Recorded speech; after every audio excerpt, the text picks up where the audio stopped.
আসসালামু আলাইকুম। আমি নাদিরা আহমেদ নুসাইবা রান্নাঘর থেকে সুস্বাগত। আপনারা সবাই ভালো আছেন? আমার পরিবারের সবাই ভালো আছে আলহামদুলিল্লাহ।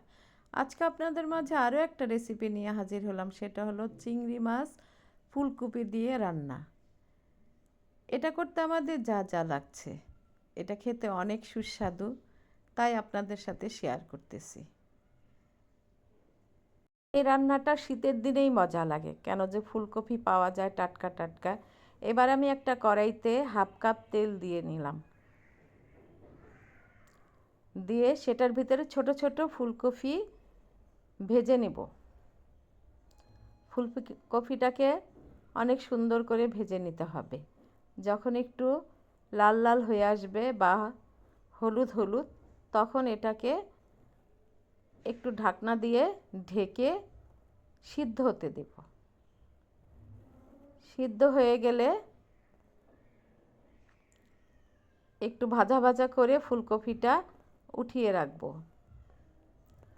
ফুলকপি উঠানোর পরে আবার হাফ কাপ তেল দিয়ে পেঁয়াজ কুচি হাফ কাপ দিয়ে তেলের ভিতরে পেঁয়াজটাকে ভাজা ভাজা করে নেব। যখন দেখব পেঁয়াজটা একটু নরম হয়ে আসছে, তখন 1 টেবিল চামচ রসুন বাটা দিয়ে দেব। রসুন বাটাটাকে ভালো মতো তেলের উপরে ভাজা ভাজা করব। ভাজা ভাজা করে তার ভিতরে হাফ কাপ পানি দিয়ে দিব। হাফ কাপ পানি দিয়ে এরপর গুঁড়া মশলাগুলো দিয়ে দিব। 2 চা চামচ মরিচ গুঁড়া দিয়ে দিব। মরিচ গুঁড়া দেওয়া হলে 2 চা চামচ ধনিয়া গুঁড়া,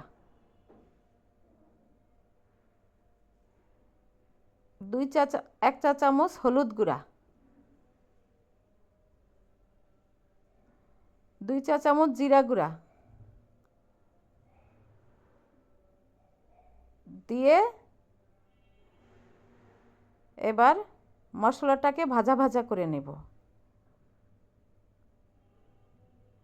ভাজা ভাজা করে এবার চিংড়ি মাছটাকে দিয়ে দেব। চিংড়ি মাছটাকে মশলার ভিতরে ভালো মতো নেড়ে চেড়ে নেব।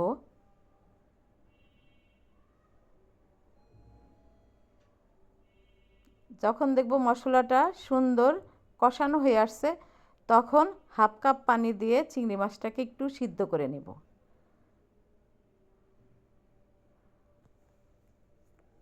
চিংড়ি মাছটা ভালো মতো কষিয়ে নিব।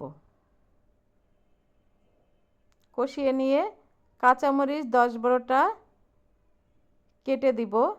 দিয়ে কাঁচামরিচটা সিদ্ধ হতে হতে উঠিয়ে ফেলবো চিংড়ি মাছটা। উঠিয়ে ফেলে ওই মশলার ভিতরেই ফুলকপি ভাজাটা দিয়ে দিব। দিয়ে এবার ভালো মতো নেড়ে চেড়ে দেব।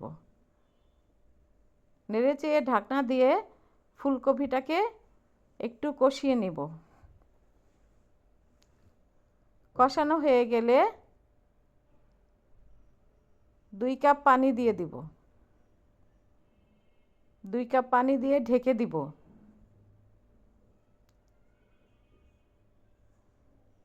ঢেকে রান্না করব 20 মিনিট। 20 মিনিট পর এসে নেড়ে চেড়ে চিংড়ি মাছটা দিয়ে দিব।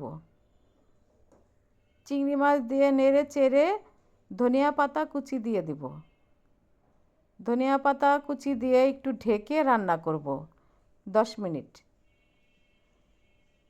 10 মিনিট পর এসে দেখব আমার চিংড়ি মাছের তরকারিটা হয়ে গেছে।